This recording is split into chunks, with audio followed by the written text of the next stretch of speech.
துளசி ஸ்தோத்திரம்.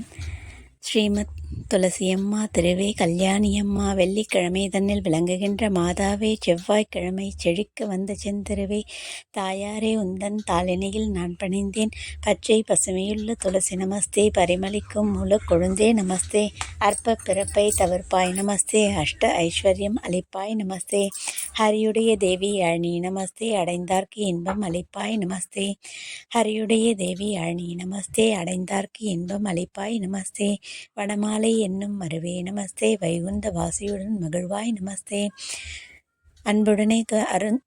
அன்புடனே நல்ல துளசி கொண்டு வந்து மண்ணில் மேல் நட்டு மகிழ்ந்து நல்ல நீரூற்றி முற்றத்தில் தான் வளர்த்து முத்துப்போல கோலமிட்டு செங்காவி சுற்றமிட்டு திருவிளக்கும் ஏற்றி வைத்து பழங்களுடன் தேங்காயும் தாம்பூலம் தட்டில் வைத்து புஷ்பங்களை சொரிந்து பூஜித்த பேர்களுக்கு என்ன பலனென்று ரிஷிகேஷர் தான் கேட்க மங்களமான துளசி மகிழ்ந்துரைப்பால் தீவினையை போக்கி சிறந்த பலன் நான் அளிப்பேன். அரிமப்பிணியை நீக்கி அஷ்ட ஐஸ்வர்யம் நான் அளிப்பேன்.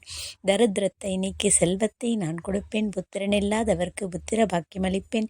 கன்னிகைகள் பூஜை செய்தால் நல்ல கணவரை அளிப்பேன். கிரகஸ்தர்கள் பூஜை செய்தால் கீர்த்தியுடன் வாழ வைப்பேன். முமோஷுக்கள் பூஜை செய்தால் மோட்சபதம் கொடுப்பேன். கோடிகாரம் பசுவை கன்றுடனே கொண்டு வந்து கொம்புக்கு பொன்னமைத்து கொழும்புக்கு வெள்ளி காட்டி கங்கை கரை தன்னிலை கிரகண புண்ணிய காலத்தில் வாளூரி அந்தனருக்கு மகாதானம் செய்த பலன் நான் அளிப்பேன். சத்தியமிகன்ற நாயகின் சொல்லுமே அப்படியே ஆகவென்று திருமால் அறிக்கையிட்டார். இப்படியே அன்புடனே ஏற்றித் தொழுதவர்கள் அற்புதமாய் வாழ்ந்திடுவர் பரதேவி தன் அருளால்.